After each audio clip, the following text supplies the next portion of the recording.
Hello, it's your good friend Adam Kelly here to introduce this week's episode 20 to be specific, a minor numerical benchmark, yet an end of a chapter for Southern tomfoolery. We finished our first Starfinder book, Reach of the Empire, with episode 19, Weldy's Party.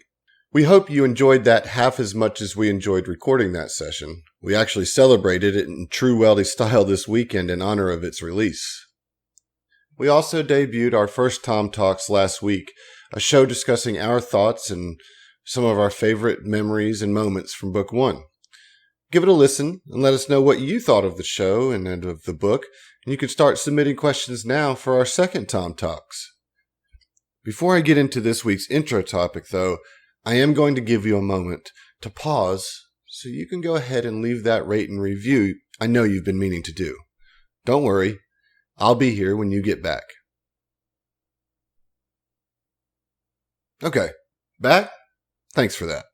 Let's continue. This episode is a transitional one, and it deals with some housekeeping and stage setting that all tabletop role-playing games will need to deal with multiple times throughout their adventures. I want to talk a little bit about how you can take some of these mechanical processes and turn them into inspiration for your character development and narrative momentum. In this episode, we will deal with some leveling up and all the fun goodies that come with that, but I challenged my players to convey these new features to me in roleplay, rather than just list off a bunch of text to me. Using some of the choices you make as you build your character sheet can be such a good way to also develop your actual character's growth. When you take a feature, you certainly must consider the mechanical advantages. This is a game after all. However, when you take your feat, or your new ability, or gain a class feature, find a way to connect that to your personal character. Why did this mystic choose this spell? Why is armor so important to this soldier? What does taking the Get 'em Envoy improvisation look like for your character? These little level ups can be such great nuggets of inspiration for you to develop your own personality within your character.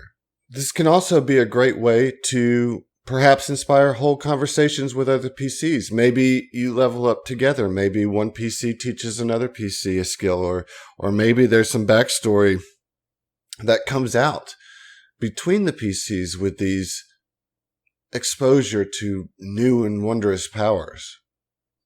There may not always be a practical amount of time in game to do these kind of things, but I encourage you all to try and think beyond the numbers when it is time to level up or shop or even when you're in combat.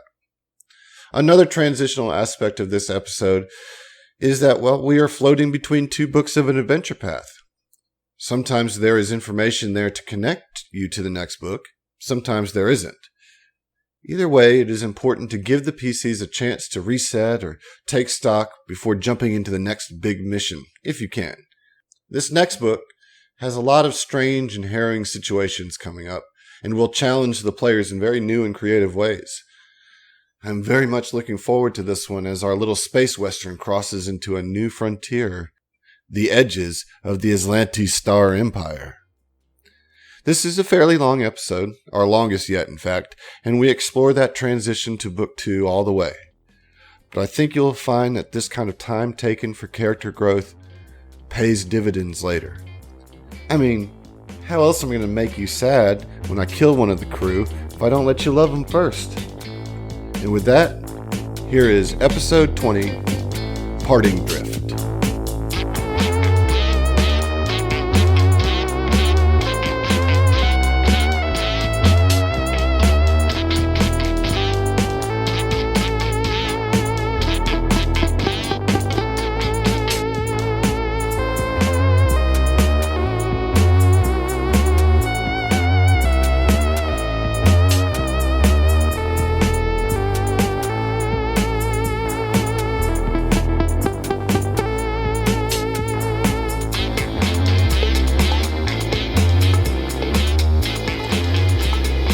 All right, we are officially in Book 2 territory. I think we're also officially on episode 20?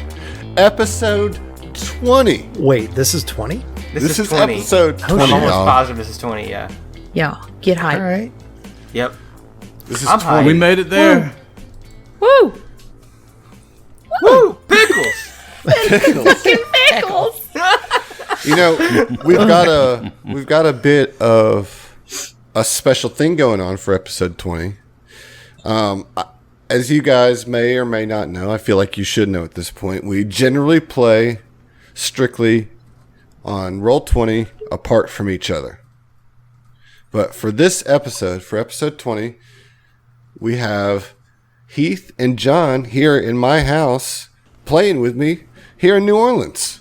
Hey! Saying hey from the kitchen. In the great state of New Orleans. Literally. Yeah. Because I don't care about anything else in Louisiana. Well, Well, we I might do. have listeners in Louisiana. That's that are fine. offended by that. That's just I my absolutely- opinion. Let it be known that Heath's opinions do not reflect the opinions of Tom or Southern Tom Southern Foolery. Tom They Foolery. This is very true. absolutely don't. I'm a brash guy. yeah. So it's 20 episodes in, y'all, and we're starting book 2. How are you feeling? I'm kind of over it. We should stop. Just quit. Huh? Yeah, We all quit. let's just go back and like stop doing this and just let's pivot to playing Munchkin instead. Yeah, let's do that. I do actually want to try Munchkin. I've never played. I have What a is copy. Munchkin? Mansions of Madness. That's a great one. I would rather do Mansions of Madness. Yeah. You know what I think is a podcast area that's really missing out that I don't understand why more people aren't doing. Munchkin real plays? No, Magic the Gathering. I was going to say that. Yeah. Like, wouldn't that be great? Wait, Oh, no, boy. wait. Hold on. No, wait. Counterspell. Counterspell. Yeah. Motherfucking blue players. Or before you do that, I flooped the pig. counterspell. I mean, why Zach, do you think I Zach. came to New Orleans, you know? I'm going to give you a moment here to tell me. Are you up to making your best case on why blue is terrible in Magic? Can you do it in like 2 sentences? No. I'll give you 3. I need a dissertation level presentation. I need time. I have to make charts. I have to like really get into it because I'm passionate about it. There's no way that I could sum it up in 2 minutes. But suffice it to say, blue is the worst color of Magic, and it should be banned in not just tournament play, but kitchen table as well. Oh, hey. The epitome of blue is, you can sum it up to, a couple of things are going to happen. So a couple of things are going to happen. Yeah. Okay, so I'm going to for play sure. this card. All right, a couple of things are going to happen. When you do that, or before you do that, Yeah, okay, I'm going to before tap that. this, that. I'm going to tap all your creatures. I'm going to draw 3 cards, and I'm going to discard a card from your hand. So does it surprise you that as the GM of your Starfinder game that I love blue? Of course it doesn't. Not of at all. course it doesn't. I Oh my God. expected Even nothing else. a little. That is the least shocking thing I've ever heard in my Yeah. entire There life. is no option B to that. I would just immediately say blue. Yeah. I feel I like like red because boom. I feel like I'm the least like blue personality. Like you wouldn't think I like blue, but I'm gonna defend it. I think blue has its place. You're just biased and hate losing. Well, you guys are all entitled to your very wrong opinion. Well, it's cool because I'm just going to bounce your opinion right back at you. And draw 2 cards while I'm at it. I'm going There to you negate go. your opinion and gain 3 more right now. I'm gonna gain 3 opinions from other players. Right. I'm going to gonna tap 2 of those opinions. No. So, They don't untap. this is a very Uno. blue book that we're about to do. It's going to require a lot of espionage, a lot of information gathering. Let's do a little quick recap of where you're at now. You know, nothing too crazy, but book 1, you know, what did we figure out in book 1? So by the conclusion of the Reach of the Empire, you guys have liberated the colony. You have learned of the capture of Cedona and the mysterious technological relic that she discovered, which you then found out was the rune drive. You defeated the Aslanti vessel, the Barazad, in an amazing combat at the end of book 1. You also know that this confiscated relic, the rune drive, is something that you do not want in the Aslanti hands, because to be able to do interstellar travel without the use of the drift, with a empire whose entire goal is to take over all of the galaxies, this is bad news. You also know that this drive comes from pre-Gap Aslanti technology. You are likely hoping to rescue your friend. No, you have absolutely decided that you are going to rescue your friend, Cedona. You've hacked into Lieutenant Sharu's datapad and recovered a flight plan of the Aslanti courier ship that was carrying Cedona and the rune drive. And you know that the person behind this entire occupation in Nakondis is a man named Zolan Ulavestra, a Sardot in the Aslanti Empire. How are you guys feeling about all that?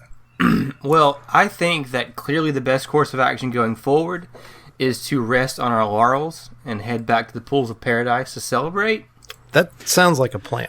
You know, that's another thing is that we also discovered the real meaning of friendship, too. That's one thing I think you overlooked. Maybe defeating the Aslanti Empire was just the friends we made along the way, right? Yeah. Mm-hmm. That's Maybe the real catalyst. Yeah. God. I mean, so the question started with what did we learn along the way? Is that how we started this thing? No, it's like, how are you feeling about all this information and your next steps? Ziva's feeling determined. Kind of throughout book 1 in particular, she was trying to figure out how to be a captain versus how to be like a manager, and she's kind of feeling a little bit more captain savvy, and she's ready to do this. She's ready to get Cedona back and get back home and do business, because fuck all these guys. Not y'all, the Nazi guys, the space Nazis. Obviously, right? Obviously. Fuck the Nazis. Yeah. Yeah. I think that's I think we understood that. The general consensus, I imagine. Yeah. Yeah. Well, there'll be plenty of time to think about it, but before we do that, we have to deal with this message that Madeline has brought to you. If you remember at the end, kind of this intrusion into Weldy's party, Madeline showed up with a message from the stewards delivered directly to you. And I think Ziva scooped everybody up from the party, and I don't know, what did you guys do from there? You go to a quiet space, or? No, we're gonna shout at the party. Wait, what? Yeah, like, everybody stop. Turn the music down. No, yeah, I think we go outside. No, yeah, obviously, yeah. Let's go outside. All right, so you go outside and you start downloading this message into your datapad. Phil, I assume you're doing this. Yep. And you notice that there's another file attached to the message that's a very large file that's downloading in the process, while this other message kind of pops up. And if you'll refer to Roll20, I will show you a picture of this person that pops up in your message. So you see this woman pop up with brown skin and short black hair.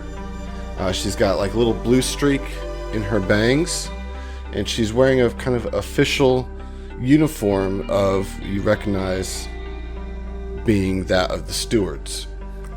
Which are essentially the police. Yeah, kind of like the Starfinder UN setting. Yeah, worlds. Yes. For the listeners, of course. Obviously, I knew that. Right. Because you're the one who knows how to play this game. Exactly. I'm the most polished on the lore of anyone in the party, so got you. So, anyways, this message pops up, and you see her speaking to you. It's this recorded message. It says, "My name is Major Dipadra Evasco of the Stewards. I don't know for certain whether you will have a chance to receive this message, or if the Aslanti invaders we believe to be in Nakondis' orbit intercepted you. If you are listening, then you truly are as resourceful as we have been told that you are. And I have no qualms about relaying the following information.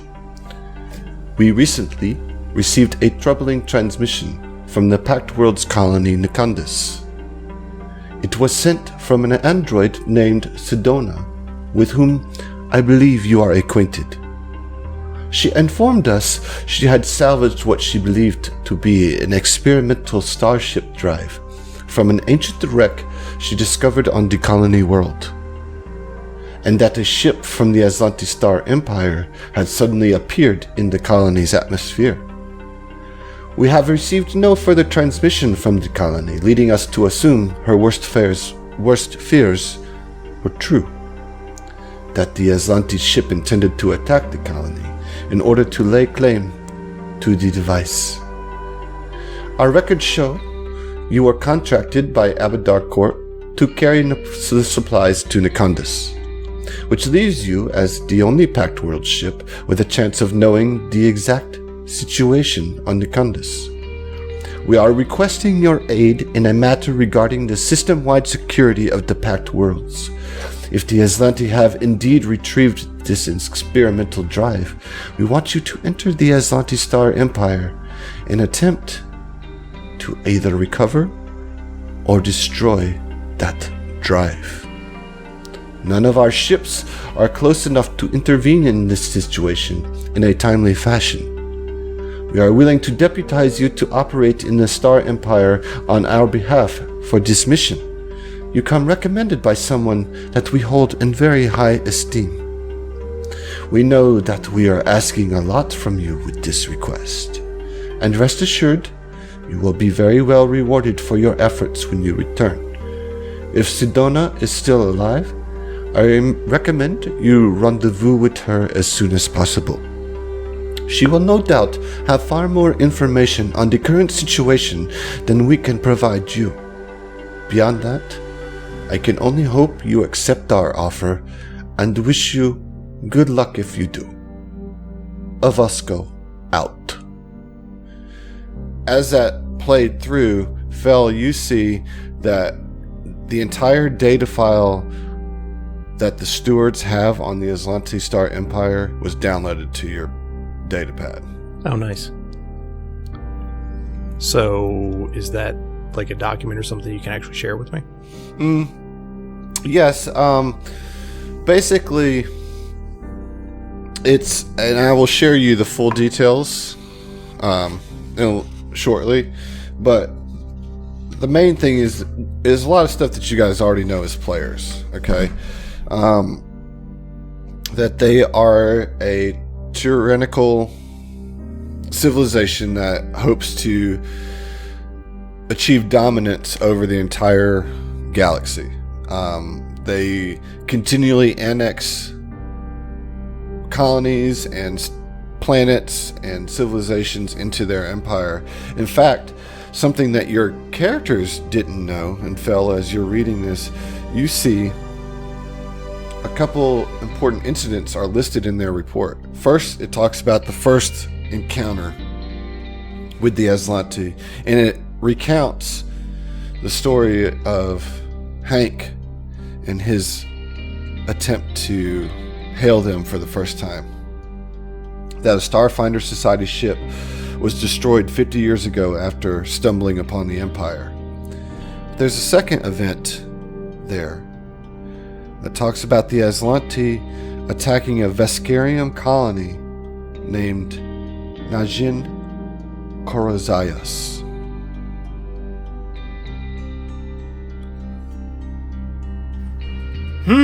Okay. So after this is all relayed, Orin is just going to kind of pipe up. I mean, are you telling us this, or did you keep it to yourself? I mean, that's your. No, Fel's absolutely going to share that. Oh, okay. Well, I mean, Najin K is like where I grew up. That's the planet they took over. So you, if I'm correct, Heath, Mike hasn't really shared the story of that with the party, right? Yeah, you had your flashback, but I don't know that you shared that with us. Not the No. proper story. You No. you kind of mentioned in a I have a gruff mentioned yell, Yeah. like, but not in detail. I think that Fell would probably put together that this is the colony that Mike has kind of talked about, you know, just with a little intuition and kind of some realization or whatever. And you're reading the full details of this hostile takeover, you know, the death count and everything. You're getting a full, like, statistical analysis of the shit show that was. And so how do you feel about that, Fel, in regard, you know, this kind of information coming to you about Mike and making that connection? It's heavy. Like, I'm not sure how else Fel would feel about it, you know. It's definitely a lot to try and take in, especially with somebody that he's, you know, traveled with for a minute now. Well, yeah, so how do you share this with the group, you know? So, guys, there's something else here. It's not just the message from her. There's all this information they had about, or that the stewards had about the Aslanti Empire. You know, first the story of a starship having found them just about 50 years ago or so, and they just got decimated by them. Second was a colony that was attacked. Najim K. What was the second name? And like as you start to say it, Mike. Yeah, it's like Najim K. And he starts getting the second word out. Najim Korazayas. Yeah. How did you know? Well, if you notice, I assume in your dossier there, it mentions that's a Vesk planet. Yeah. That's where I grew up. Oh, no shit. That's my home. Oh, my God. Well, I mean, if you ever wanted any more reason to hate the Aslanti, you got plenty of data here to back that up. I think my ammunition against the Aslanti is pretty fully loaded, as I'd say. Yeah, well. So, yeah, that's yeah, that's how so Fel Orin goes about pipes sharing. up and says, all right, we have plenty of time to reminisce about old times on the way. Tracer's leaving tonight. Pack your shit. And Orin just like starts to march off to go get the ship ready. Yeah, definitely. Sarcastically, Fel says, aye, aye, Captain. Oh. Ziva cuts you a hard side eye. And at that side eye, she's going to say, once we've all packed up, maybe you can assemble the data that we took from the garrison, as well as the data that the stewards provide us, and we can have a fuller picture of the Aslanti's presence. Yes? Yeah, absolutely. I'll do what I can to put it together. I'll sit down with Xena. We'll go over it and see what we can come up for you. Very good. She just kind of like stands up a little straighter, like expecting an aye, Captain. Aye, but yeah. doesn't get one. She does not get one. She's a little miffed. To be fair, though, the thing to Orin was very much sarcastic. Well, Yeah. I mean, but it's a good jab. Completely escaped Zeno. For sure. Mike? Xeno's like, Orin's the captain now? Mike, like, silently, like, without a word, just walks off and goes to get his shit ready. Like, he's just ready. He's ready. and he's also, like, had some heavy shit brought up he's not trying to have any further conversation about. Yeah, like your entire party buzz was just killed. Like, yeah, it's over. The party is over for Mike. Right. yeah, as you guys are kind of like leaving, you see some folks kind of standing at the entrance to the stables. Just I mean, you're all leaving. I mean, I get it though. It's been hard, and y'all have done a lot. Like, I get it. Go get your rest. And like, you see Weldy kind of like corralling the rest of the guests, like, who were trying to come after you. They wanted to talk more to you. You guys are the stars of the show. And you see Weldy kind of like intuitively just scooping people up and pulling them back into the party and being like, no, it's cool. Like, y'all come back in here, man. We got some really good food and snacks that's not eggs or pickles. And, like, it's well, then bugles. what's the point? Trevor must have already dipped. Now, Trevor's still playing music, right? Yeah, Trevor's going to be the last one standing. You know that. Yeah, I mean, I think, like, on the way out, just before he notices this, Weldy do that kind of for us, you know? Mike, like, lights a cigar, like, locks eyes with Weldy and, like, understands that he's trying to be cool and, like, keep people off of us, and he gives him a nod and then just walks away alone, smoking a cigar. Yeah, Weldy just kind of gives you a little chin lift, you know, like, yeah, I got you, man. Thanks for coming. He kind of like mouths you, thanks for coming, man. Out of character. How old is Weldy? And he also thanks mid-20s, right? Fell. I'm thinking like he's 19. Okay. Oh, okay. Yeah. Okay. He thanks Phil for like being a part of the show. He's like, man, that shit was so sick, bro. Like, Right? Yeah. Wasn't that fucking awesome? Yeah, that was dope. Like, Weldy's a little buzzed at this point in the evening. yeah, well, I'm definitely like real buzzed, you know.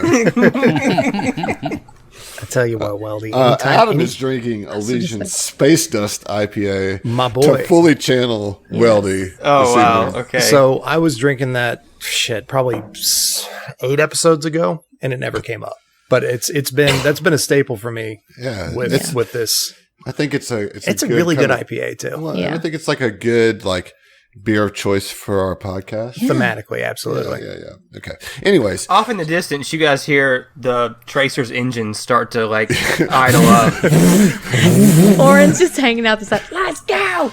he's like honking on the Beeping the horn. horn. Like, yeah. Fucking space horn.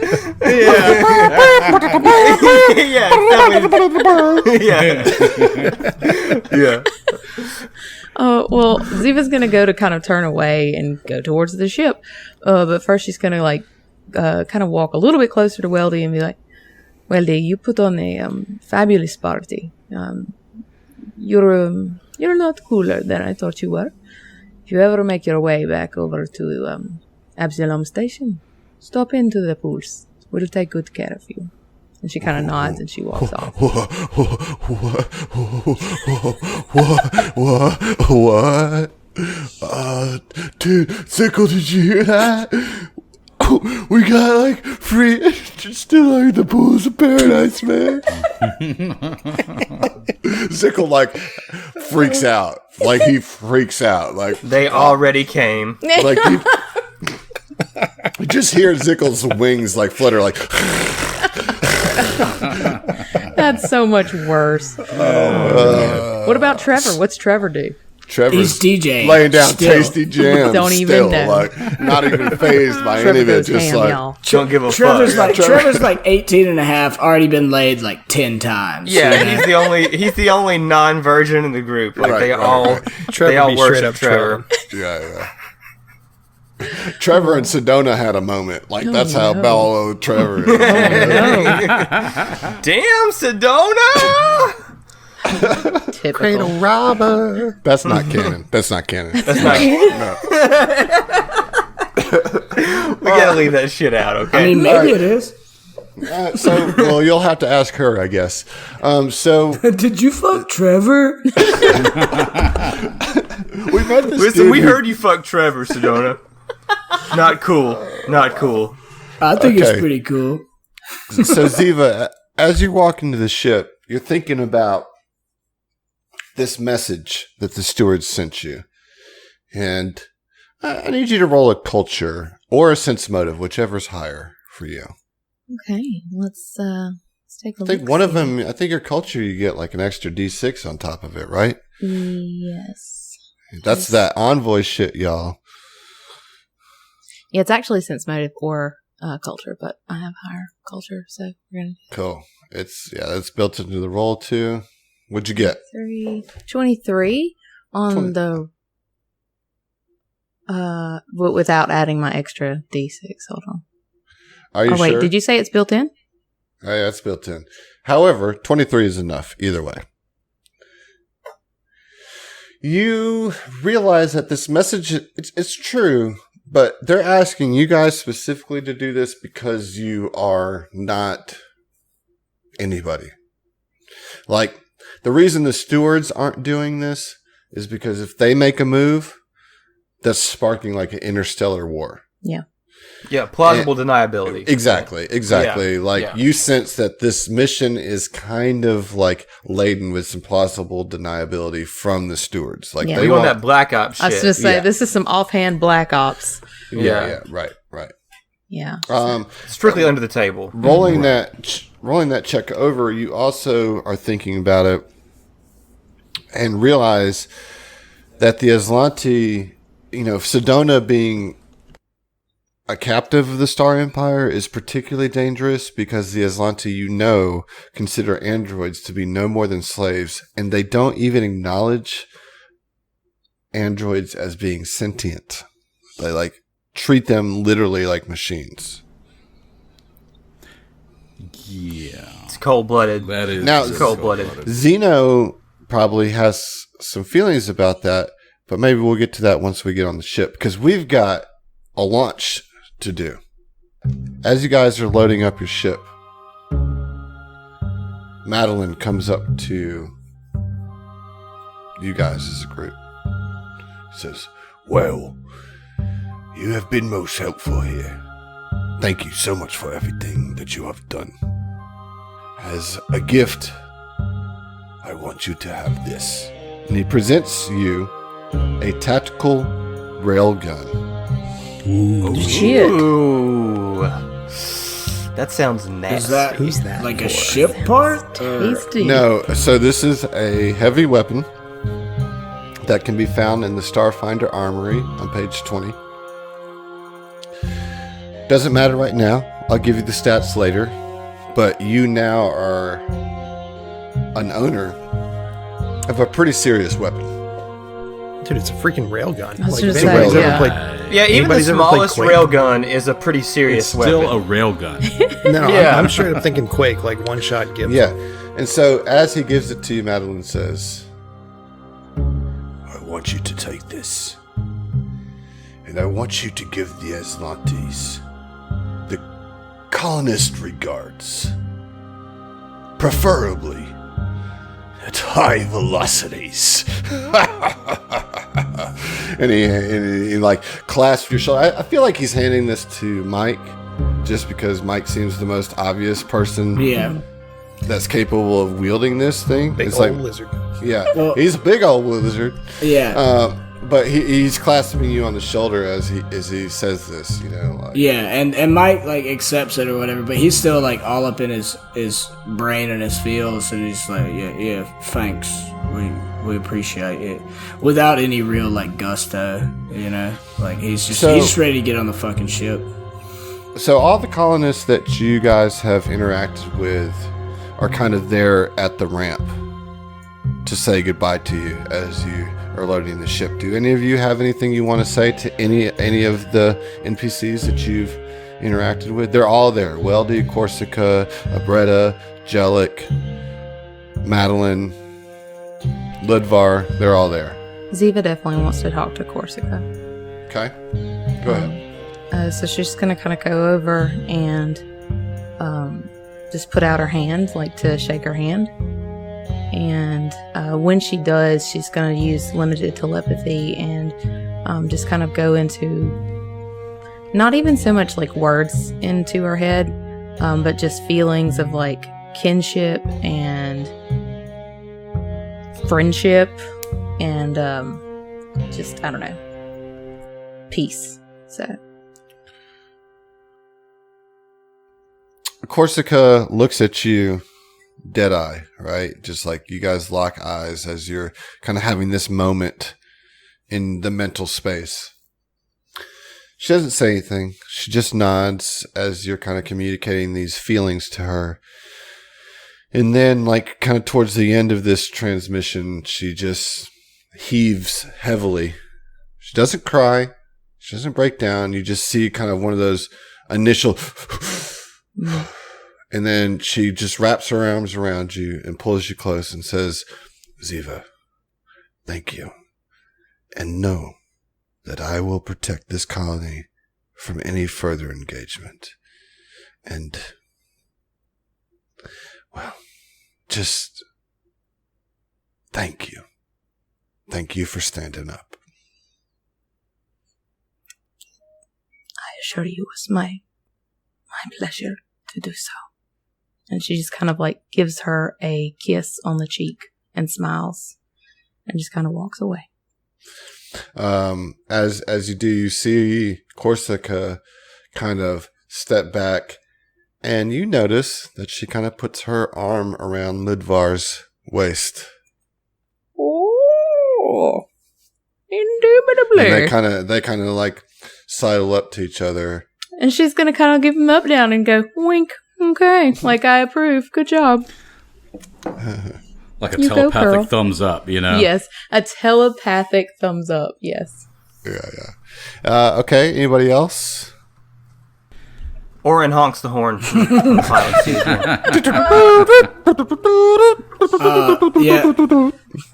Mike has to like immediately go in and fucking put down this giant gun. All right. On the way, he looks over. He's still like, he's like the slump shouldered guy, like all the wind got taken out of him with the Najin K thing memory, but he still like looks over and sees Weldy and like, just gives him a nod. Good. Weldy steps up to you and he says, Mr. Mike, listen, I just thank you for like giving me a chance, like I'm not going to squander it. I'm going to take the sword that you gave me and I'm going to learn how to use it, but I'm going to like learn how to use it for good, like I'm not going to be like them. I'm going to be like you, Mr. Mike. I'm going to be like you. I want to be like Mike. I love that movie, right? I knew Oh my it. god. For a good 2 weeks.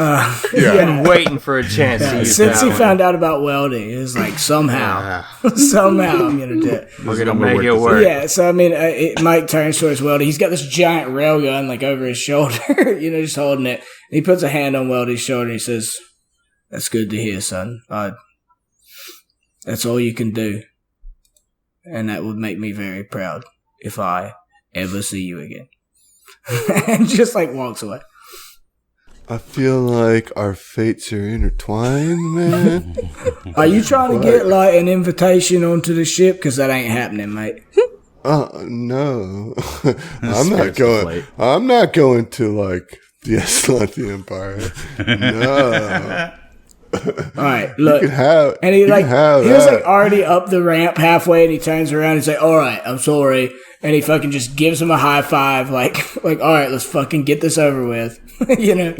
Zeno approaches Abretta and actually wants to say, the modification to my eye has been very satisfactory. I much appreciate your service and everything that you have done for us.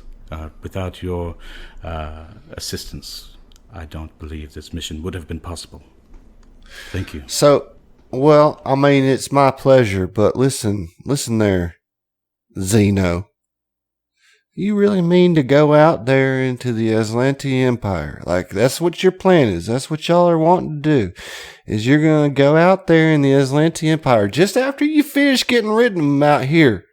You saw what happened to Jellic? I did see what happened to Jellic, and I wouldn't have it any other way.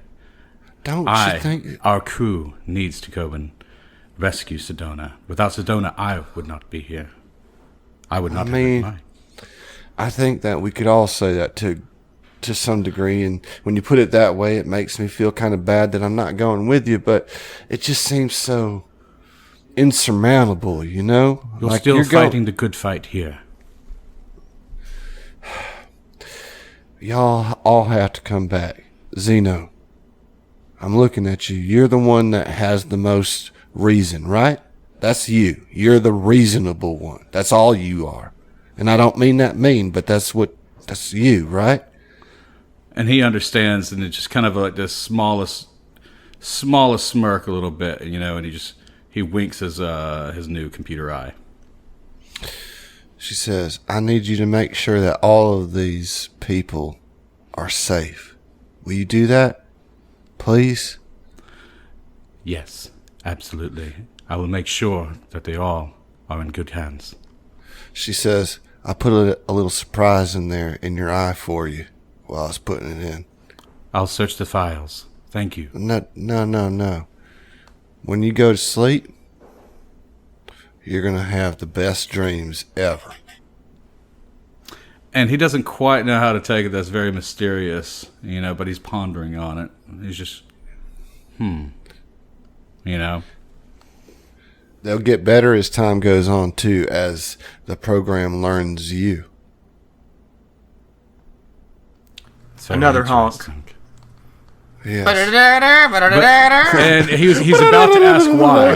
He's about to ask why, and then he's just like, well, Godspeed to you and your company. Yeah, she says, yes. I guess that there's no time like the present. Please get Cedona and all of you come back safe, and thank you for everything that y'all did here. My lawn is safe. My water is safe. My Jellic is safe. Thank you. So as Zeno is talking to her, Fel beckoned towards Zickle and wanted to have a couple words with him. So I assume Zickle, he approaches Zickle and it's like, hey, look, I know we didn't get to talk too much, but you seem like a smart kid.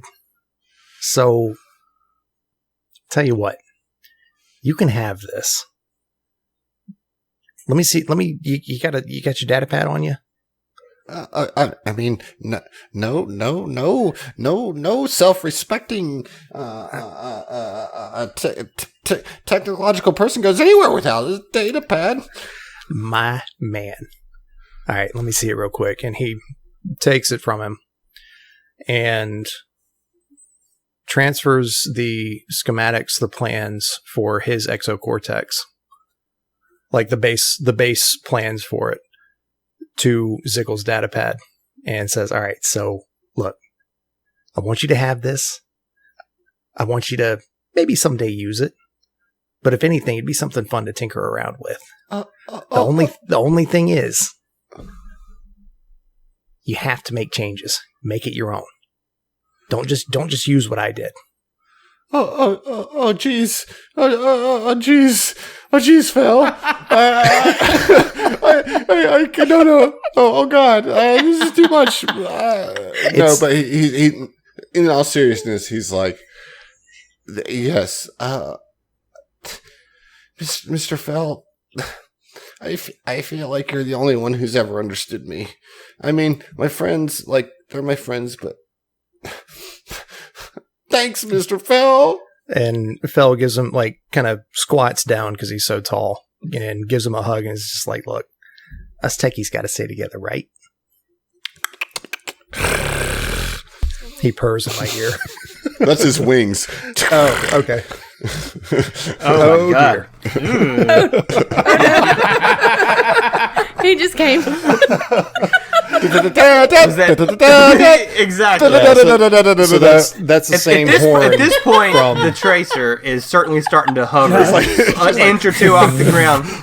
Well, and like Mike's already been on there for a minute too, so he's already put the gun down. He's just sitting there next to Aaron's chair, hurry these motherfuckers up. We're united in our purpose for once, To be fair, though, Zach, that conversation was happening at the same time that Zeno's was. Yeah, absolutely. Yeah, so that was the same horn at the end of it. Yeah. Yeah, it's all the same gag. Nice. But you guys get on the ship, and what you gained from your information from Sharu's tablet is that you realize that there's this route that you can take.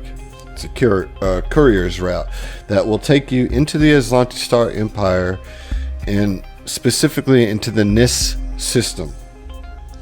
The travel chart ends at a moon in the NIST system called Gulta. And so that's where you're going to set your course. Everybody waves goodbye to you. Everybody cheers you guys as you lift off the ground and leave Nakondis. You guys are leaving Nakondis. I want you guys to walk me through this lift off and blast off into the drift as a crew. Because I feel like at the end of book 1, you guys came together as a crew. So I really want to hear, how does the Epic Tracer take off into the unknown? Captain, let's start with you. Okay, so everybody gets on board and kind of takes up their positions.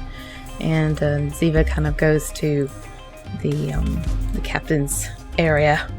And she says, all right. And I'm sorry, out of character, would this be Fel or Zeno that would like lay in courses? I think that would be Zeno. That would be Zeno. Okay. Yeah. Okay. Yeah, Fel's like the mechanical guy doing physical stuff on the ship. Heard it. Yeah. Xeno science officer. Cool beans. So then, yeah, definitely she says, all right, everyone ready? Zeno, lay in the course. Let's steal ourselves and go get our girl. Course being uploaded. Now pulling over to the navigation panel. I sweep it over to Oren's. Yeah, I mean, I take it. Oren is flipping switches and like turning knobs, and like you hear the engines, and he grabs the controls and just starts lifting off. You know, hovering higher and higher. So the Epic Tracer kind of... Oh, go ahead. No, I was gonna say as he's doing that, like after Zeno said that patched him or sent the navigation info over to him, Fel rattles off that weapon system's good, shields are good, sense is good. I mean, we're all green. We're good to go. It appears that the coordinates will take us through the Nista system and into the moon Golta. This will take approximately 23 days. Ah, fuck! I didn't realize it was that far away. All right, well, hike up your panties, folks. We're fixing to jump. And Oren throws the thruster into the drift, engages the drift engine, and again that milky white, like kind of like separation between the fabric of normal space and drift space appears, and you shift into the drift, and you guys find yourself on a travel into the drift for nearly a month. So there's some things here. You guys leveled up. Nice. Cool. Yeah. Like if you remember a couple episodes, you leveled up, Right. and with that, I want you guys to talk to me about your level up in the scope of this journey. I feel like a lot of the things that you guys are learning with this level up are things that you would be spending this time developing. On top of that, there's probably some things you want to say to each other. So what I want you guys to do is take these 23 days and talk to me about your level up and talk to me about the things that you want to share with each other. So As you head into Aslanti fucking star space. first and foremost, Fel, after we're in the drift and we've settled in, Fel wants to brief everybody on what modifications he directed them to do to the ship. Very good.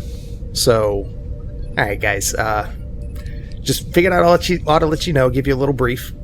We got some new countermeasures on here. We changed out from Mark 1 to Mark 4, and mechanically that changes a target lock, or TL. Used to be +1, now it's +4. So tracking legit. weapons will be a lot That's harder legit. to hit Yeah. us. That's good. That's big. Yeah. Very cool. You guys know about that torpedo launcher we grabbed from the Bearzod? Yeah. Yep. And you also have the transponder from Bearzod, so you're reading as the Bearzod right now. Oh, very so nice. Mike, as you can see on that weapons panel over there, out on our port side, that torpedo launcher is set over there. I mean, I didn't really know where to put it. Couldn't really put it on the front because that was already taken by the missile launcher we already had. But It's hanging out on the port side. So anything comes over on that arc, just go ahead and blast them with it. Oh, perfect. Look, it's fine. I'll make do, right? And that specifically mechanically, it's a little bit weaker damage-wise than the high explosive missile launcher we have on the forward arc, but it has the quantum property, which makes it to where you can reroll missed attacks, which is huge. What? Yeah, like you get once per combat, you can reroll a missed attack to make it hit.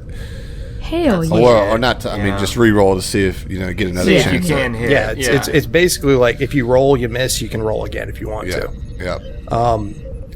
And Mike, Ziva, I know you guys are talking about like Ziva trying to get some training in. So I had them install a recreation suite, set up kind of like a gym, a training area, something like that for you guys. So, hope that you can make some good use of that. That is very thoughtful. Thank you. Fucking Mike locks eyes with Ziva and it's like, all right. Mike throws a rock at Ziva. Yeah, throw a rock at her immediately. Like, why do you bring rocks on a spaceship? because training began 2 days ago, right? What else? I think you also converted a couple other of your cargo holds, right? Oh yeah. I've got a couple more things. Yeah. So I figured it'd be a good thing for us to have a medical bay. Just in case somebody comes up with a disease or something, not like this curse I'm dealing with, but to kind of. I'm so hungry. I really am. This fucking gruel, guys. Like you don't even know. You don't like gruel. And then I also put in an arcane laboratory. I initially thought, maybe a science lab for Xeno, but talked to some of the guys and they were like, no, let's go arcane with it. So yeah, we got that too. Oh, we like at that room now. No, we're still sitting hanging out on the bridge. Oh, I'm just talking on the to you bridge guys right through now, the PA. yeah. Gotcha. Okay. So yeah, that's. I mean, I'm really pleased with how the trace is coming along. Like this thing's fucking sweet now. Very much so. I mean, and like, I just have to interject here. Like, I've been watching a lot of The Expanse, and just like, y'all got a fucking cool ass ship now. Like the Epic Tracer is becoming iconic for this. You know what I mean? And I feel like I'm using that word correctly. Like that, it's such a cool ship for y'all. And you're personalizing it, making it your own. It's pretty dope. Pretty dope. Oh, no, I'm beyond happy with this. Like, I honestly, this starship is one of my favorite parts of this. Like this entire game. Nice. Like it's not a character, but it is. To me. It's getting kind of its a own character. personality for sure. It's the sixth party member. And that's coming from a real life aircraft mechanic. Like I am loving this ship. Yeah. Cool. So the ship has leveled up to a tier 3 with all those improvements. As I said, you have the transponder in there now that is like signaling y'all as the Berazad, which is how you're going to try to get into the Aslantes star space.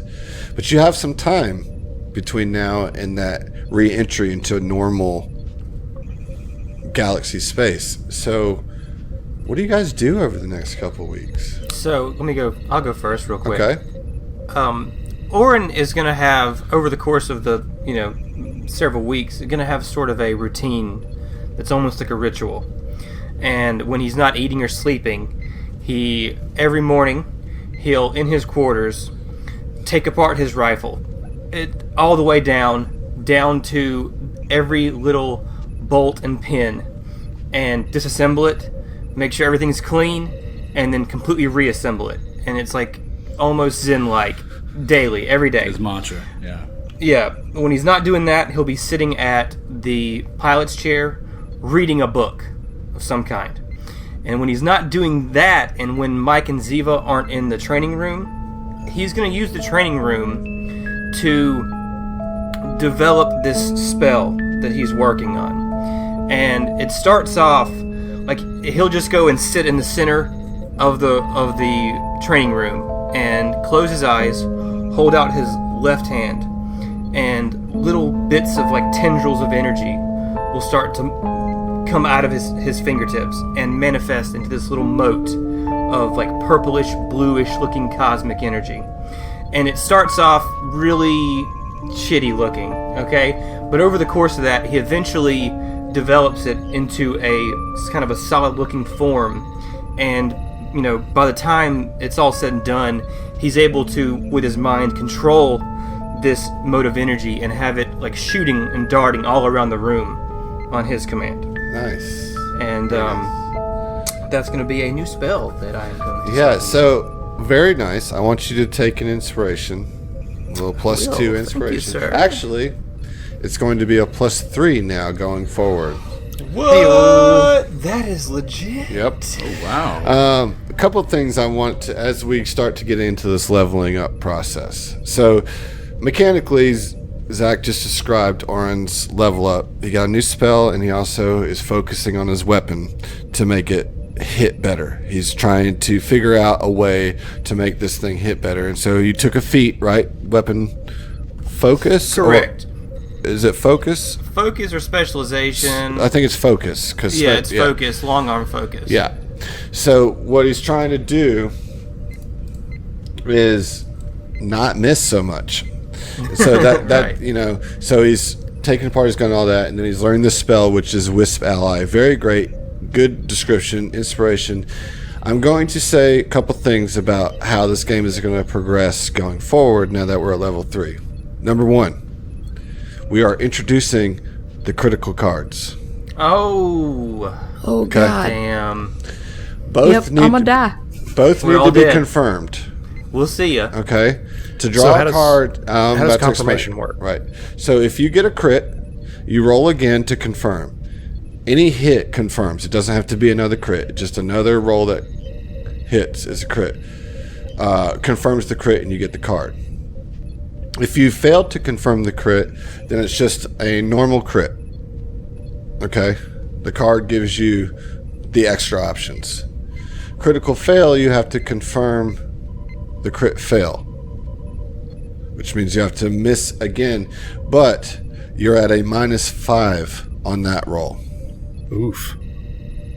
But that also applies to every enemy that is named or significant. It doesn't necessarily have to be named, but significant, like a boss or a named enemy. Okay?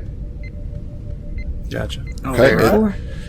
All right, and these are coming from Paizo, so these are official, but they're not balanced. They are crit cards. They're to add some extra pizzazz to the proceedings. They're dangerous, but they're fun. We'll see how they go. Paizo pizzazz. Okay. Sorry. Second Some thing that's pizzazz changing. on this. Second thing that's changing is I've decided to shift from doling out XP to going to milestone leveling. That's awesome. I think milestone leveling is better for the progress of our podcast and keeps you guys guessing. And I can dole out XP as I see fit to get you to where I need to be, where you guys need to be for the campaign. Those are the changes that I'm going to make, and also that right now for this book, your inspirations will be a +3 instead of a +2. Awesome. Sweet. Okay, I like so I it. tried to balance everything out. You know, crit fails are brutal, no doubt about it. You're more likely to confirm a crit fail. I realize that I'm putting that in there. All you internet people that are about to yell at me for that, deal with it. This is what we're dealing with. This is what we're doing.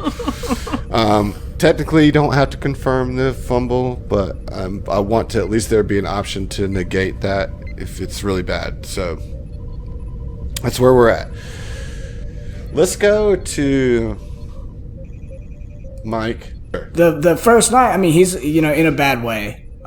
Like mentally, he's not trying to like really deal with anybody. So he goes to bed pretty quickly. Like he gets on the ship, sees, checks out the guns, makes sure they're operational, and then just goes and claims a bunk, or claims a quarters, and just goes to bed. Like obviously feeling kind of down. But at 4:30 in the morning, once everyone else has gone to sleep, he walks into Ziva's room and starts throwing rocks at her to wake her up. All right, so as somebody who's actually been to basic training, that makes me so happy. Yeah. Well, that's what he does. He walks in and just starts trying to pelt her right in the forehead with rocks. Ziva, why don't you roll a dexterity save? So that'd be a reflex. Yeah. Natural 20. I catch the fucking rock. She catches the rock, dude. Nice. No, that's awesome. Like, he throws the first rock he gets to throw at you. You just, like, wake up and, like, catch it out of nowhere. And he smirks a little bit. He smiles. Like, that definitely pleases him as your trainer. That means we're not starting from zero, you know? And he says, all right. Starting from Ziva. Get up. Getting your training thuds. And bring your soul with you. You got 47 seconds. And he tells you come on, and he goes to the gym. It's clean 48 out of 55 seconds. Yes. Clean. You were 1 second late. No. She gets there in 30 seconds. Does she? She doesn't get she was primped already and proper and she was Nope. dressed. She went to sleep was already dressed. dressed. What is she rolled dressed in? She rolled a nat 20 on that reflex. She's ready. Yeah. She did a fucking cartwheel out of bed into her shoes. Like, okay, that's like... No, she's just kind of wearing a... just sort of like a very plain kind of bodysuit, like a training... I'm thinking in my mind I see Hunger Games attire type thing. Yeah, I dig that. So, but yeah, she was basically in a onesie, ready for training. Nice. So I need you guys to describe to me your training facility. What does this look like? Yeah, so I when you mean, get there? Mike talked to Fel a little bit before the upgrades were done and got him to relay kind of what he wanted.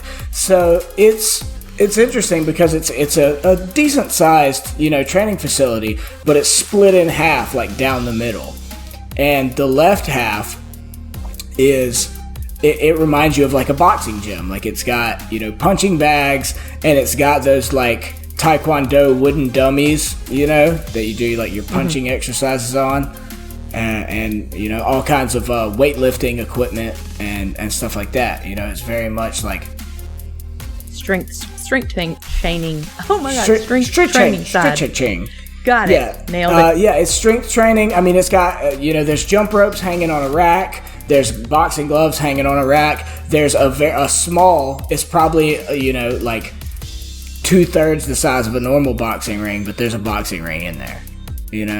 But the right side it's kind of weird. Like when you walk in there, you look and it just looks like a bunch of like barrels and discarded boxes and stuff. But Mike has set up a like an obstacle course. Okay. Yeah. So he comes in first day and he beckons you to the left side of the room where the boxing gym is. Before he even takes you to a piece of equipment, he says, "You got your sword with you?" Of course. And she kind of like pulls it off of her, I imagine, a back sheath, because that's badass. Yeah. And that's the most badass. yeah, I mean, definitely. Even though the it's most so badass. impractical to have a back sheath, like, it was so impractical. Yeah. Just BT dubs. Yeah. And Mike, That's why she's in training, man. As to say, and he tells her that. yeah, that's very practical, right? But Mike walks up to her, squares up like face to face with her, and Mike is in like gym shorts and some like sneakers, like no shirt, like nothing, and this is the first time you ever probably seen him without armor on, other than Weldy's party, But he's ripped the fuck up. He's got a bunch of fucking tattoos and shit, and he's got a very determined look in his eye, and he says, "Swing that fucking sword at me." And she does. Yeah, let's get a roll. Like hardcore. Let's get a roll. You're gonna be without your armor bonus here, I know. Heath. Okay. Which is, I'm not exactly sure what it is. 18. That's gonna hit you. She's gonna hit 18's 10 gonna hit. damage. I mean, you like catch him and actually like hurt him, like cut him with the sword. and he's like bleeding. Maybe, Huh? yeah, like maybe like he catches the sword with his hand, you know, but like she pulls it out and like just like rips his hand open, you know, like he thought he had it, but she pushed through just a little further in than he I've expected. been doing extra wall push-ups. I'm a bit stronger. Like, see, I'm fine with her hitting him. Like, he gets hurt, but he's then immediately gonna fucking, like, do a Judy chop kind of thing and snatch the sword out of her hand. All right, so you don't pull it away from her, but you do catch it, you know, so like you're kind of holding it and looking at her in the eye. What do you say to her? Like, you stop it from like going further than it could have, you know, like you still kind of have the upper hand on this, but you don't disarm her. Yeah, and holding the sword, like, in my bleeding hand, you know. That's metal. Yeah, it's pretty metal. But I, like, look you right in the fucking eye and say, that's a decent start, but you don't deserve this sword yet. And he's gonna request that you give him the sword until your training is done. I assume that we will be doing something other than swordplay then? We'll be doing a whole lot more. And she relinquishes the blade. All right, yeah. All right, so at this point it becomes kind of like a montage of training, right? Yeah, absolutely.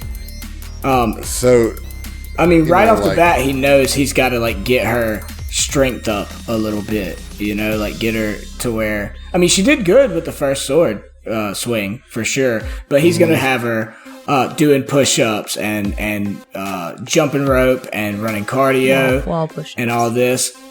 For the first, like, you know, probably 10 days of the trip, she's gonna hate it. She's just like getting sweaty and like lifting heavy stuff and jumping rope and you know, all that like basic workout stuff until he deems that she's ready to move up. And then when he does, he says, you know, it's probably like 10 or 11 days in. He's like, all right, today we're gonna do something different, right? He says, go over here to the right side of the gym. I want you to get behind that far left back crate, all right? And he has walked in this day with a BB gun. It's like a space BB gun tucked into the back of his gym shorts. And he says, all right, I want you to like move from barrel to barrel, box to box, and try to get up to me with getting shot as few times as you can. And like, I'm not trying to do like it's gonna take a bunch of rolls, but he wants to do like Assassin's Creed, like a Metal Gear Solid, like sneak between boxes without getting shot, and he's just gonna be straight up training peppering round, her Yeah. with a BB gun. Yeah. You know. This is good. At least it's not paintball. He's ruined my Yeah. outfit. I mean, I think he probably catches her a few times. Yeah. So throughout the I would course of say it. that over the course of this trip, this training, that Ziva, by the end of it, starts to feel much more confident wielding a two-handed weapon, like confident being a melee combatant. Well, you know, I was gonna say the last week he like gives her the sword back, and we start truly like hack and slash every single day, sparring with the sword. Yeah. And so mechanically that translates to you taking advanced melee as a feat, right? Correct. And what else do you get at third level? I got a skill, expertise talent. Sorry, I was having a dyslexic moment there. And I took that talent to be skilled linguist. Or otherwise known as A cunning linguist. Cunning linguist. I'm not gonna lie. Like 80% of taking that was just For that joke. Yeah. Well, it's like seeing it. It's like they weren't allowed to make that joke in the game, but Yeah, we yeah. are. Yeah. Okay, so very good. Both of you guys can take some inspirations for that. Quickly, Mike, tell me about what you get as a soldier at level 3. So I think throughout the month, when he finishes his sessions with Ziva, Mike continues to like train in the gym, but he puts a real emphasis on like cardio and like controlling his breathing and stuff like that. And he takes the toughness feat. And the toughness feat gives me a stamina point for every character level I have, even the ones I've already leveled up. and a +4 bonus to Constitution checks to do all kinds of stuff, like to continue running, to avoid damage from a forced march, to hold your breath, to avoid damage from starvation or thirst. And you get a +4 to Fortitude saves from hot and cold environments, to withstand harmful effects of thick and thin atmospheres, choking, all that stuff. So you're a big, tough old lizard. Yeah, I'm even more tough. Yeah, he's even bigger old lizard. As if you needed to be tougher.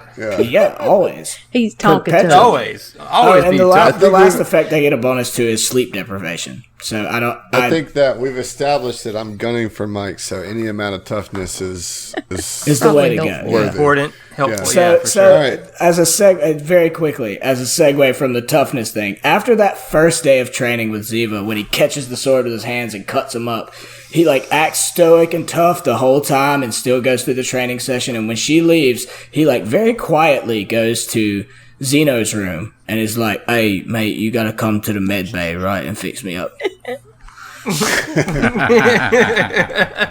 In the same vein, like every day pretty much for the first like 10 days or whatever, where she's really grunting it out, she's not complaining, she's trying really hard to be like, just do the work, you asked for this, get where you need to be.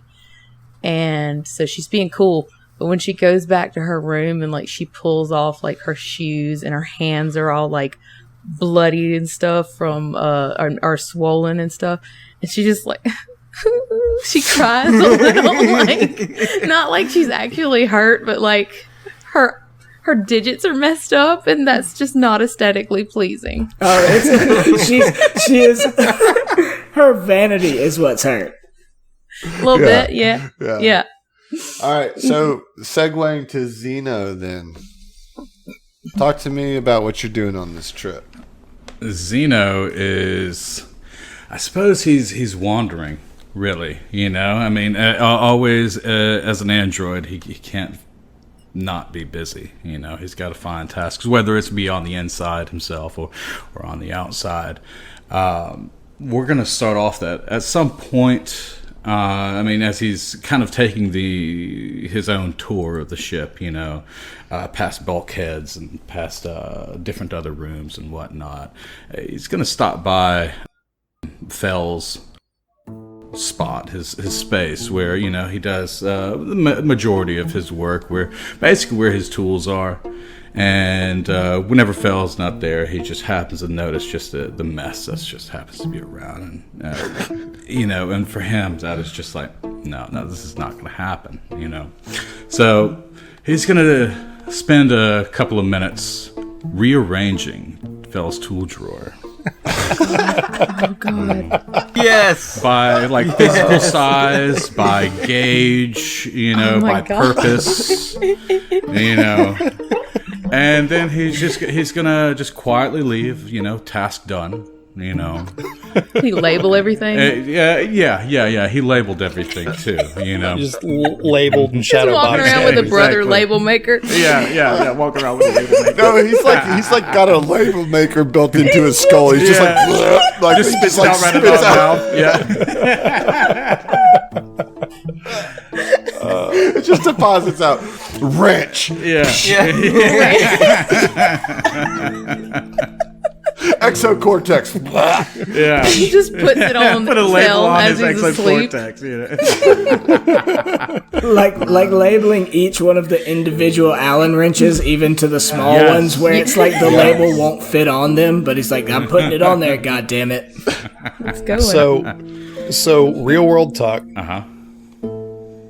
We do that shit at work. Oh, Label Seriously, everything? Label every everything? single thing, every piece of equipment, no matter how small, is etched with Yeah. an individual barcode like identifier. yep. You gotta Yeah, keep absolutely. track of that Inventory. property, man. Oh That yeah. shit's important. We're drawing from real life experiences here Yes. to create Oh, yeah. create this masterful narrative. So Zeno, talk to me about your level up, not so much your OCD tendencies. Okay, yes, okay. That was great, though. I'm going to give you the inspiration for that, love not it. your level up Okay, talk. sorry. I love it There so was much. No, don't be. I'm giving you Okay. the inspiration for that. Okay. But I want to hear about your level up. Okay, so pretty much my level up consists of three things. The first two are class features. I do get a spell focus, which bumps my spell DC by 1. Also tech lore, which also bumps my computer and engineering skills by +1. And I also get another level 1 spell, which I am going to keep close to the chest. Oh. Sneaky. Sounded like a Skeksis. A Skeksis, yeah, definitely. That's absolutely what I'm going for right there. Yeah. Okay. Cool. Like, you have anything else? Yes. you want to do on this trip? Yes, I do. Right. He's like I said, he's wandering. You know. Okay. So the next thing that he plans on doing is that he's gonna go over to the bridge, so to speak, the cockpit. You know, and he's just kind of like looking, almost kind of like trying to find a way to speak to this mysterious and yet grumpy man. You know. Yeah, if Oren's in the cockpit, he's reading a book. Yeah, so. yeah. And so, you know, know, he's got his almost feet, like propped up on the dash. on the console, absolutely, yeah. Mm-hmm. And you can imagine, like, Zeno is kind of like, he's kind of like, tracing his fingers along the consoles and everything, and just kind of like looking over here, you know, wandering over here, you know, and it's just like thinking of a way that he's gonna. So, I mean, out of the corner of your eye, you see Oren like lower his book and look over and what do you want? I didn't see you there. Yeah. And I was, in fact, it's funny that you mentioned that I was just looking for you. So have you been able to look over at the coordinates sent? They seem to be the most optimum trajectory.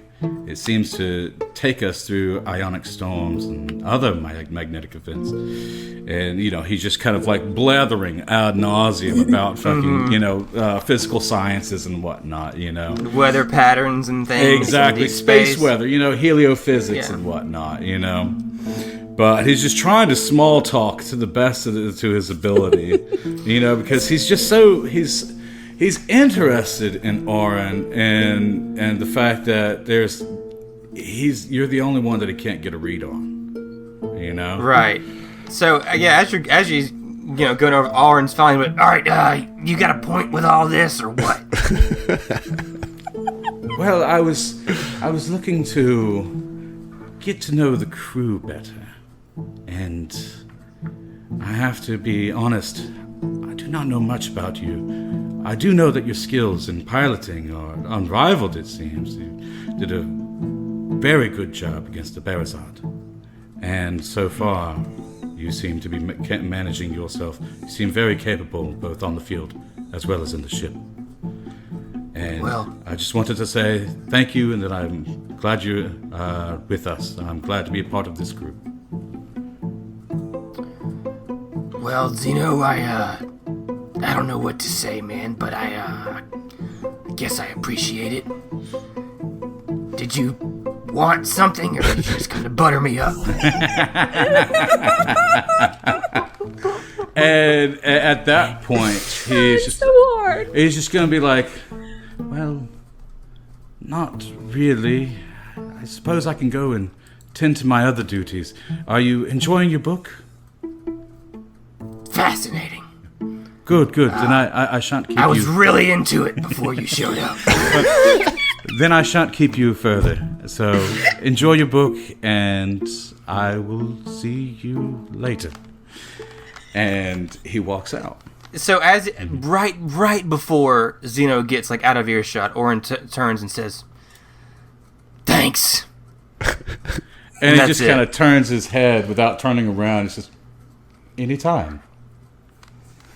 Walks out. Yeah, and then just walks out. And then one more thing. Well, we'll come back to that. Okay. Go ahead. All Phil. right, so let's roll back a little bit to the first day. Phil, after giving his presentation on the new things that he has there, pulls Mike aside and it's like, "Hey, buddy, this new armor I got's like, I mean, it's fucking incredible, but I mean, it's so green. I don't like green. Aslanti are green, so and on top of that, it doesn't feel right. It doesn't fit right. You think you might could help me out with that? Like, I know you made your own armor. You made that gauntlet you got. Like, you think you could help me make some modifications to this thing?" Yeah, I'm assuming this is like the first day after we boarded the ship. Yeah. This is after we blasted off. So I've already like almost immediately woken after Ziva up at 4 a.m. and trained her, and now I'm done. Yeah. So yeah, he like kind of puts his hands in his pockets so you don't see that they're fucking bleeding and wrapped up. It's like, yeah, mate. I mean, we can look at it, see what we can do, right? Like if you want to go fuck with the lab or whatever, the workshop. We don't have a workshop. Where are we? I mean, it's just empty cargo space that where my toolbox is. Actually, you know what? Let's place this immediately after Zeno has rearranged my toolbox. Yes. Like, don't worry, I got all the tools right here. Yes. Wait a minute. What the fuck? What the fuck? Yeah. So he walks in and like unlocks his toolbox because of course it's locked. You keep unlocks his a toolbox. nice tidy toolbox there, mate. The fuck? No, I don't. I mean, What is this like shit? you do. I didn't. I don't even know where anything is anymore. Like, what the fuck is this? He even made a chart. Look, he's got a chart for where everything is. Oh shit! Oh, thank God. This had to be Zeno, wasn't it? Yeah, yeah, I think it was right. That son of a bitch! Oh my god! You know what? The chart's labeled. Yeah, like You know what? It's like a It's like a This chocolate chart. box. It's like a box of chocolates. Like, you open it and it has a little diagram of where everything is supposed to be in which slot. This is How the to Roman eat it, nougat. and like if in Yeah. the procedure, if you choke on it, how to perform the Heimlich maneuver. How to perform the Heimlich? Yeah. Dude, I don't know where a fucking thing is. Like, oh my god! All right, you know what? He like added in a bunch of safety gear. There's like goggles and gloves. There's actual goggles, gloves, Yeah. like hearing protection. Yeah. And they're all polished. And I absolutely think it's canon that like the whole time Zeno is doing that, he's just like smiling, like, I'm doing something so helpful. This is going to be great. Exactly. He's gonna And love then this. As He will fellas, appreciate this very much. Yes. as Fel is looking through this stuff, you just Zeno hears from like the other side of the ship. Zeno, what the fuck? And of course, after about 5 seconds, he just kind of strolls in there. Yes, Fel. What did you do to my tools? Oh, I had everything. I knew where everything was. Now it's all arranged and organized. Like, how am I fucking supposed to work with this? it's much more efficient. Wouldn't you agree? Look, I'm not about efficiency. I'm about doing a damn good job. Yes, but you should know where everything is now because I organized it. You just simply have to remember where everything is again. That should be simple, correct? Yeah, and this goes on back and Yeah, forth, right? for sure. And so- eventually so we real work quick- on the armor. Yeah, so the armor gets modified, so it's not so obviously Aslanti. What color? I've got one more thing for Fel. What color though? Color's gonna be blue and orange. And 'cause then it's real, stylish as real fuck. quick, what's the main thing you get at level 3? What'd you get? Main thing at level 3, I got weapon specialization and I got overload. Overload, nice. Overload's pretty sweet. Weapon specialization, it gives me a weapon type. It gives me specialization and a weapon type that my class did not start with. So I took long arms Nice. in that. Nice. So I get extra damage with my rifles. Cool. Overload, let's see, it causes a short and electronic device, including most ranged energy weapons, melee weapons with a powered special property, or single armor upgrades. it makes that device non-functional for 1 round. So I can literally disable a rifle. Yeah. Like I can short out, like overload the energy going to that just thing. Like you did at Weldy's party when you overloaded everybody's brains, man. Overloaded everybody's brains with the hobgoes. Cool. All right. And I have one more thing I want to do with Fel. All right. So for the rest of the trip, there's casual conversation here and there and spending time with the crew, getting to know them a little bit better. But he spends a lot of time in his bunk, kind of laid back, and eyes closed and tapping or like typing on his thighs. In this process, he is working on an AI for his exocortex. Oh, cool. There you go. So there'll be an actual voice in your head. Maybe mechanically it should come into play later mechanically, but he's it's kind of a rudimentary AI that he's building to kind of assist him, kind of a Jarvis to his Iron Man exocortex. Very cool. Artificial personality is dope. Yeah, that's great. But just before the end of the trip, towards the end of it, I think Mike goes to Aron one day while he's reading his book or whatever, and says he like walks up and he like thinks about it, like how do I interrupt him, and then he just kicks his chair. So hey mate, yeah, what is it, Mike? So like I thought about something. It's a bit morbid, but like, what if you died? Who's gonna fly the ship? And I'll have you know, I'm something of a pilot myself. And he asked, like, would you mind, like, look, just in case, God forbid, anything happened and I needed to fly this ship, you mind showing me the ropes a little bit? Oren looks real long at the controls. You know what I mean? Like, ugh. And then finally acquiesces and says, yeah, sit down, Mike, and we'll show you some things. And I think throughout the course of that, you probably come to realize he actually is a pretty decent pilot. Yeah, absolutely. Yeah. Absolutely. And Oren will show you all the ins and outs of how to fly the spaceship. Right. So you guys have this journey, right?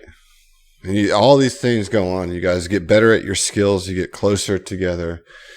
And I feel like as we get toward the end of the journey, I see this scene where all of you are kind of sitting together in the galley, having a meal.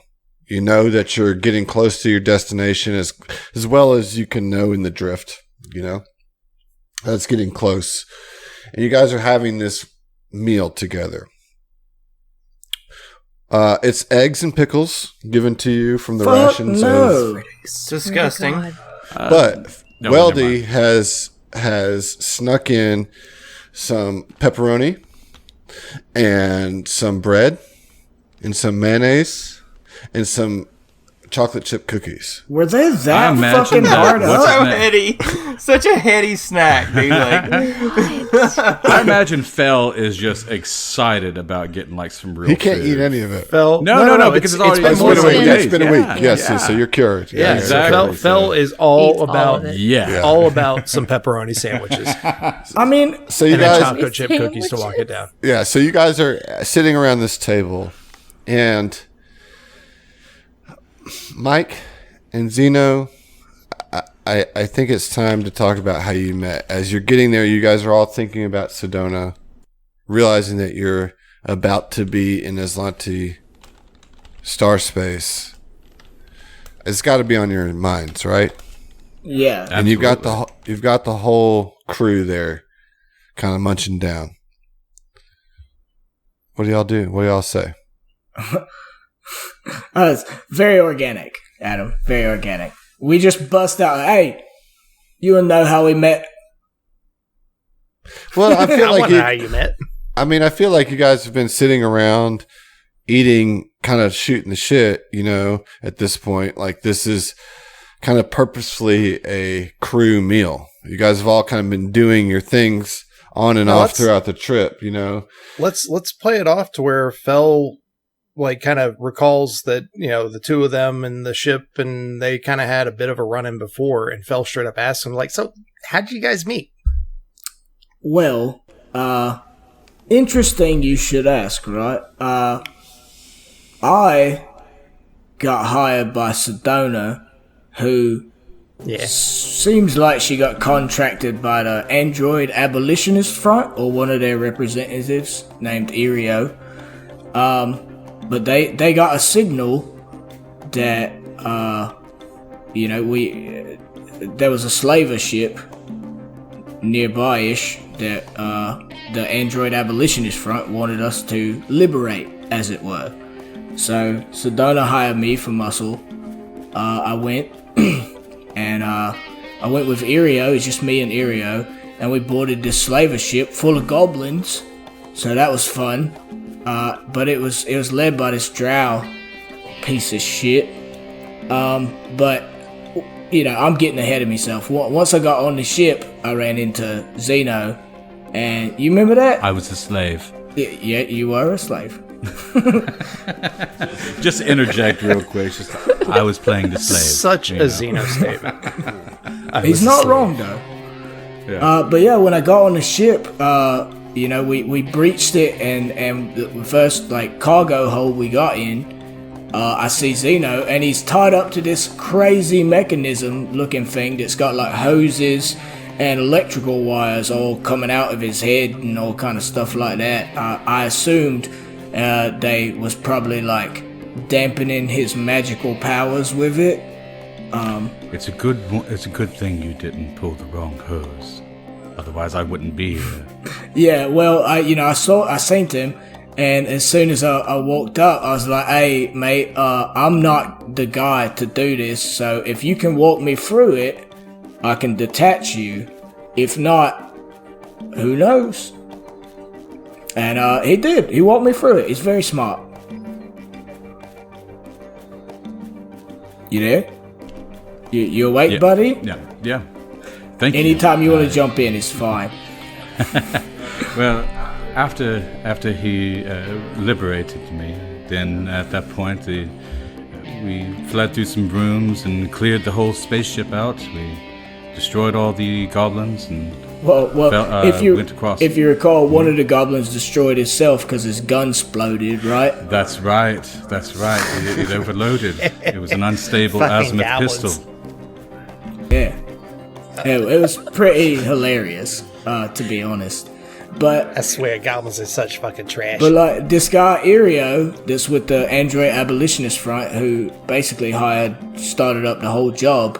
We followed him to the kind of captain's quarters where the drow fucker was holed up, and you would not believe that as soon as we opened the door, the drow, quick on his toes as he was, he throws a grenade, and Aeon, no hesitation whatsoever, he shuts the door, the grenade bounces off the door and back into the room, blows up in the room.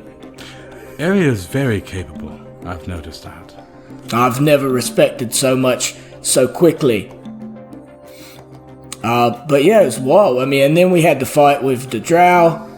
It was a shootout, as you do, He kept hiding behind his giant fuck desk, and I couldn't get to him. I was coming round the desk to give him one of these, and he holds up his fist. And right before I could come round, Aeon puts one right between his eyes, takes him down. So, obviously we got Zeno and the remaining androids who were to be sold as slaves to the Aslanti. We got them all off the ship and took them back and met up with Not before having Aeon wire the ship to self-destruct. Yeah, you're right. We blew it up. But who wouldn't blow up a slave ship, right? Yeah. Absolutely. Yeah, so we exploded the ship. And then we come back, we met back up with Cedona. And not too long after that, I started the APA with Zeno here. No shit. It seems like desks or some amazing force field. I'll tell you right now, if I've got a nemesis... don't get him started. If I've got a nemesis, Until recently, I would have said it's desks. Now it's the Aslanti, but for the longest time, it was desks. And Ziva just kind of starts chuckling. She's like, I can see your next fight now. Desk versus Vesk. Come on, take a look, yes? It'll probably be a 12-rounder, but I'll tell you right now, I'll win. Eventually. Not a bad line. Yeah, it's not bad. So you guys are having this meal, and it's like the last night. So this is it before you arrive in Aslanti's space. So last call. So that evening, Oren is going to approach Ziva's quarters and start to knock on her door. But it's going to wait for a response. Yeah. So as he goes to knock, he kind of hears something a little odd from the inside, and it kind of takes a moment, and it's like a light singing. And he kind of just listens for a second, I imagine. Sure, yeah. A little confused, and then finally knocks. Captain, are you in there? Yes, come in, Oren. Yeah, so Oren walks in and says, Were you singing just now? And when you walk in, you see that she's kind of sitting on like a small little chair, I guess, in her quarters, and she's brushing her hair. And she says, yes, it was. It's a song that my mother taught me very long ago. Reminds me of good times. And she kind of looks up at you, kind of like to sort of really say, hello. And she gets a look and she says, Autumn, will you do me a favor? I don't like the sound of that, but sure thing, Captain. What do you need? Wonderful. And she stands up and she says, please, have a seat. Sure. And he just awkwardly, goes and sits down, wondering what's going on. And as pretty much as soon as he sits down, she kind of grabs his hair and starts brushing it. She says, "Now be still. This is something that it's a bit of a Lushunta type of tradition, and I use it with my employees back at the pool. It is a wonderful way to experience each other, to be close to each other, and I feel like we are very far apart. I want to learn a bit more about you, but in your own time." And as she's brushing your hair, she starts to kind of hum again, and you kind of feel the sort of crinkle in your mind, and as she's humming, you start to kind of see, I'm giving limited telepathy a little bit of extra flair here.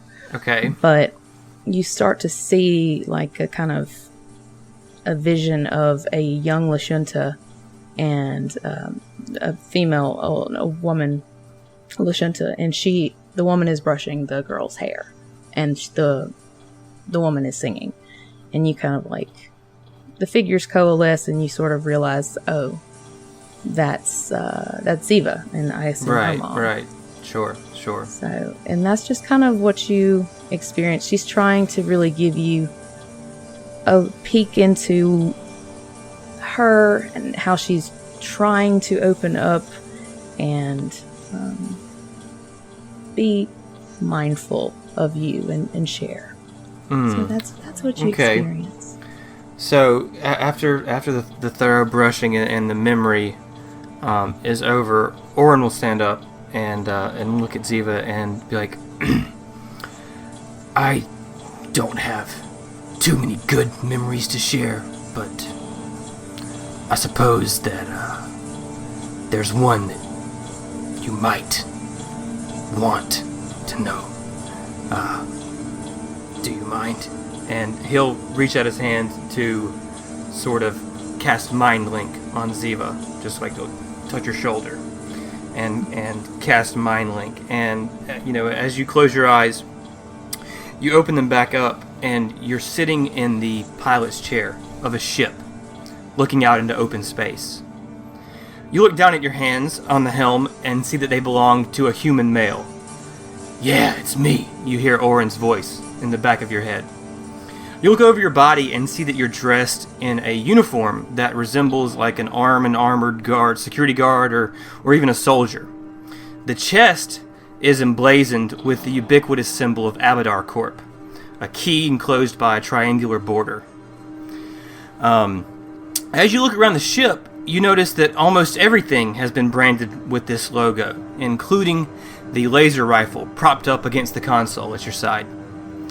There are 3 other people moving around the ship, talking to each other about the job that you're all currently on and speculating about a mystery package that's so important that the suits need your division. You feel a bittersweet, almost familial affection towards these hard-looking men. You turn back towards the helm and release the controls, activating autopilot, and lean back a little, staring out towards the distant stars. Suddenly, you feel a massive impact rock the ship, and you hear Orin tell you, There was no radar indication. We didn't have a chance. the ship's systems are failing fast as nearly every light on the console begins flashing and beeping all at once. You grab the controls and struggle to evade, gritting your teeth, but the pirate's boarding rig has already sunk its claws into your ship's hull. Before you can even let go of the helm, they scurry like rats through the tunnel line and are on board. You hear several laser blasts report in quick succession. You grab your company-issued laser rifle, swing around the side of your chair, and take aim. You see one of your crew slumped against the wall. The other 2 are face down on the deck, motionless, with a small boarding party of heavily armed and highly teched pirates standing over their bodies. You yell out a gravelly battle cry and squeeze the trigger. But nothing happens. You instantly, sinkingly realize that they've overloaded your rifle. You keep yelling as the pirates burst into laughter, then swarm you, grabbing you by your arms and throwing you over to the airlock. Your screams and their laughter all dissolve into fuzzy white noise as they shove you out into space.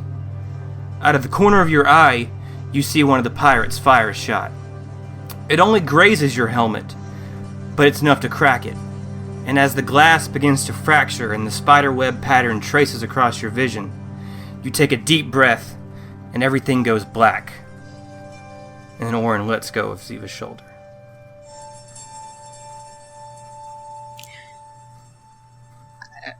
Ziva would just sit down on the chair and just kind of just start crying. Yeah, as that pulses through your brain, you kind of hear this distant kind of terror of Oron as it shifts into the present, right?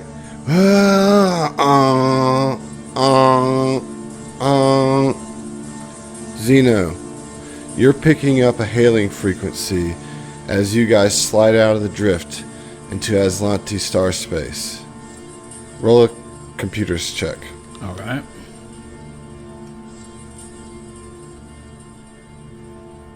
I rolled a 31, nat 20. Oh, a crit, too! Okay, so this I beat the Atlantic.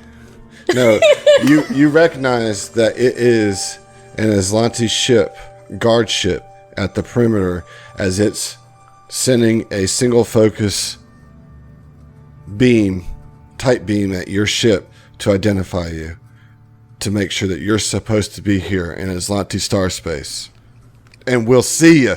Oh, jeez. Okay. There it goes. Oh my god. There it goes. Well, I'll start it off. We just turn the ship around and say, we'll see you. That's exactly. Open hailing frequency. Yeah. Oh, wait, no, this is the wrong second. Oh man, I took a wrong turn at Albuquerque. It's an old signature, sir, but it checks out.